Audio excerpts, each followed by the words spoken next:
ASMR Gaming News. Greetings and welcome to ASMR Gaming News. Please hit that like button, sit back, relax, and let's begin. So first off, at the Xbox Microsoft press conference, they officially revealed the Xbox Scorpio, which is now officially named the Xbox One X, abbreviated XOX, I guess. It's going to come out on November 7th, and they have stated that it will cost $499 US. So, yes, definitely not something for the average consumer. I think they're aiming to capture the more hardcore Microsoft gaming fan. After that, there was an announcement for a new 2D fighting Dragon Ball Z game, which no one was really expecting to be that awesome, but the gameplay looks extremely fast and fluid. It completely surprised me when it appeared at E3 during the Xbox conference of all places. It's developed by Arc System Works, and it looks really nice, so look forward to hearing more information about that game. And near the end of the Xbox press conference, they secretly revealed what title BioWare has currently been working on. It's called Anthem, and it looks really nice. It surprised a lot of people. The gameplay and graphics look amazing, and some of the, let's say, Xbox and PlayStation fans are currently calling this the best game shown at E3 thus far. It certainly surprised me. The quality seems to be top notch, so definitely a game for fans of BioWare. Some people have compared it to Mass Effect, and I'd say maybe a mix between Mass Effect and Destiny, if that makes sense. There is a new trailer for Skyrim that was shown at the Bethesda conference. A lot of people just assumed it was a normal reveal for Skyrim on the Switch, but instead, about halfway through the trailer, they started showing off an amiibo for Link from Zelda Breath of the Wild, and apparently you're able to dress up as Link within Skyrim and use the Master Sword, so that really caught everyone's attention. I was already planning on picking up Skyrim for the Switch, but now with this, I can't wait to try out the Link costume in-game.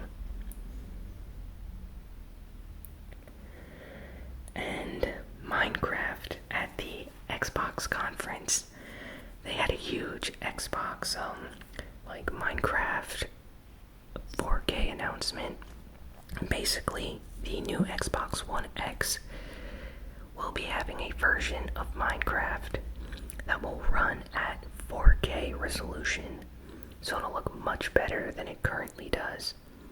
They also announced crossplay with all other platforms except for Sony, so Nintendo Switch, Xbox One, and PC players will be able to play together in Minecraft, so that's really nice for all the Minecraft fans out there. Bethesda had a lot of games announced at their press conference. Most of them were VR.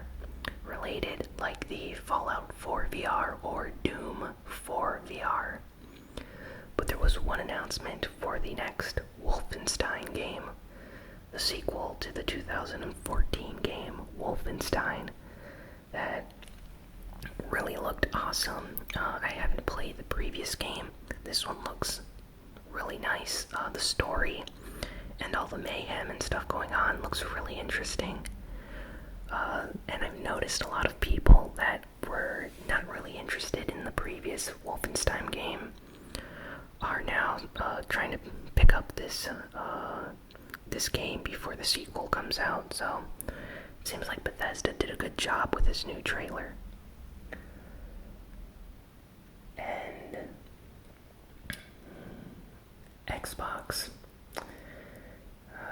also announced, well, I wouldn't say announced, but they officially extended the ability to play backwards compatible games on the Xbox One. So it was previously only for Xbox 360 games and a selected list of Xbox 360 games that were available to play on the Xbox One. But Microsoft came out and said that now they're offering original Xbox support for the Xbox One. So games like Halo 1, Halo 2, Crimson Skies, which is a fan favorite from the original Xbox, all these games are going to be coming to the Xbox One, or if you own the original disc, I believe you're able to put it inside the console and it will download a digital version of the game as long as you have the disc inside and you can play it off your Xbox One.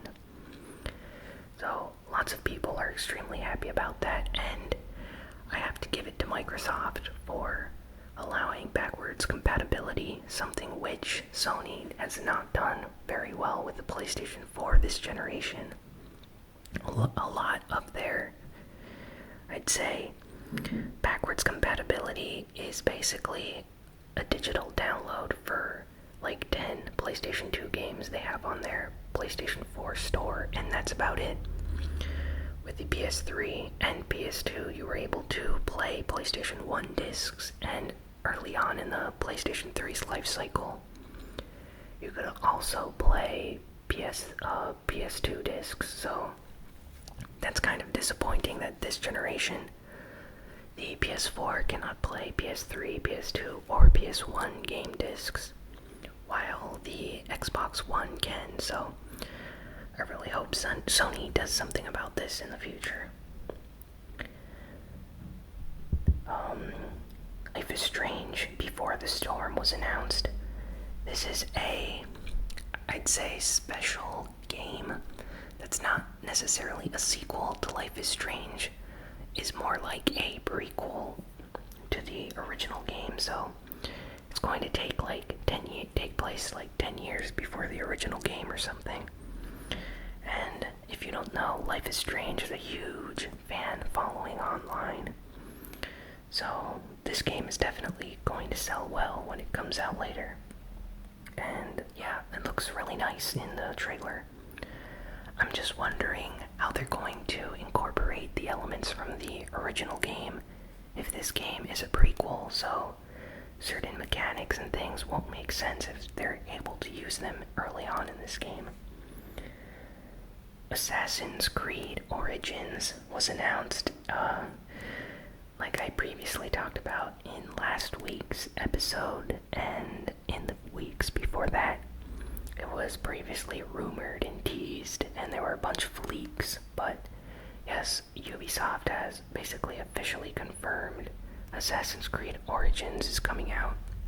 It takes place in Egypt. It looks really cool. I really enjoy ancient Egyptian settings for games, so I actually might jump back into Assassin's Creed with this one. It's been a very long time since I played an Assassin's Creed game. My last game was Black Flag, which was the 4th game in the series, if I recall correctly. Kingdom Hearts 3 had a trailer, not necessarily at E3, but they revealed a trailer at the LA Orchestra, and yeah, they were having a special Kingdom Hearts concert, and they basically released a trailer right there at the concert for fans to enjoy during E3, even though it wasn't taking place within the E3 Expo. So really happy about that. Can't wait to play the new Kingdom Hearts game. It's been a very long time that I've been waiting for that game. Check out the new trailer if you haven't yet. Dissidia Final Fantasy NT was revealed. It's going to be localized for the West, of course. They have a lot of gameplay booths at E3, so journalists and even the public that have purchased tickets now can enjoy and play this game on the show floor. I've heard a lot of positive things, and they're thinking of bringing it out, I believe, early next year. Early 2018 is the date they have given us, so that looks interesting. The Evil Within 2 has been announced, sequel to The Evil Within. The original Evil Within received some mixed reviews when it came out. A lot of people were expecting a different style horror game of a certain quality, but fans are back in hoping this next one is going to be what they wanted the first game to be.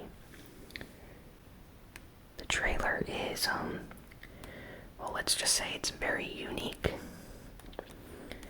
Definitely one of the stranger trailers shown at E3.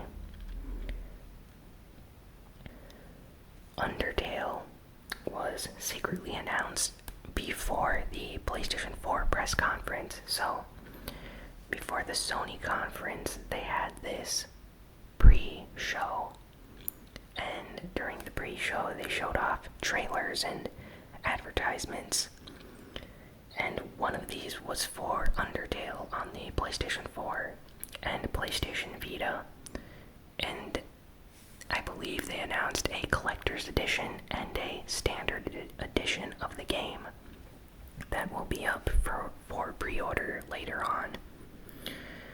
They have given no release date yet, and I've heard a lot of good things about Undertale, and I'm curious to try the game out once it releases. They also showed off Ni no Kuni 2, Revenant Kingdom, before the PlayStation 4 conference.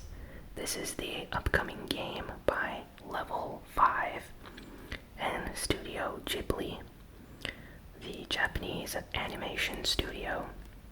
They make great movies, by the way, but this is an RPG, and it looks interesting. I have the original Ni no Kuni on PlayStation 3, and this sequel looks like they've changed some of the mechanics in battle and combat stuff that people complained about in the first game, so hopefully this new one will be very, very cool.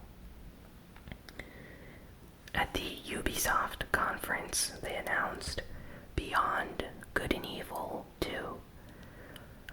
People have been waiting for this game for a very long time. I remember when the reviews for the original Beyond Good and Evil came out, and it was considered like a sleeper hit or a cult hit when it came out, basically because only a small amount of people online were talking about it.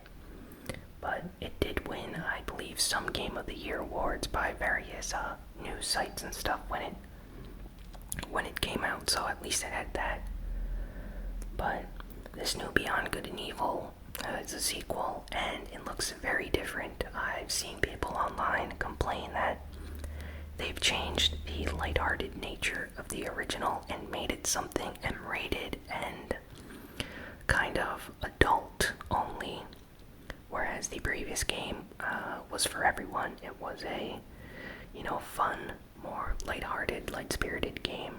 So people are complaining about that, but other fans are happy with the changes and hope they do something entirely different with this new story. So 2, Beyond Good and Evil 2, Ubisoft, when they want to, they can deliver some very unique gaming experiences. Ubisoft also announced this game called Skull and Bones, which is similar to this pirate game Xbox is going to be receiving, but Ubisoft has their own pirate game now. And yeah, it's basically a game that takes place on the ocean. You have this boat, you're a pirate, you can go around, explore, fight monsters, fight other pirate ships and stuff. Looks interesting. Lots of people are very interested in this game. It looks like it's going to be very unique. And as a fan of like fighting sea monsters and stuff like that, if they have like a kraken, because in the logo for the game they show like a kraken tentacle, if they're going to have you battle sea monsters and stuff like that, I could see myself picking this up, especially if it has online co-op with friends. Ubisoft showed off Mario and Rabbids Kingdom Battle, which is the upcoming Mario RPG with the Rayman Rabbids. So when it first was shown off at the Ubisoft conference, a lot of people reacted really negatively, but as the trailer went on and started showing gameplay of the combat system, it actually turns out to be like a grid-based, turn-based, strategic, tactical RPG game, similar to like XCOM or I'd say Final Fantasy Tactics, Tactics Ogre, Disgaea, Shining Force, Fire Emblem, you know, that style of game. Really unique. It has like a skill tree for characters where you can learn abilities, pick up various weapons, and like stat boosts and debuffs, all sorts of like status effects and ailments. As an RPG fan, I'm really looking forward to this game now. It completely changed my opinion of what it was going to be previously. I can't believe I'm going to be buying a Rabbids game for the Nintendo Switch, but this trailer completely convinced me that it's something I should look forward to, so really happy about that. Especially since it's coming out during a month where there are no other Nintendo Switch games, so at least I'll have something to play in that month. So, Nintendo, after their own special Nintendo Spotlight event, had a secret announcement shortly after the Treehouse started, which is a sort of live stream where they show off various games that were previously announced. Only that this time, they just randomly came out and announced a new Metroid game. It's a sequel, it's a remake to Metroid 2, The Return of Samus on the Game Boy. It's coming out for the 3DS.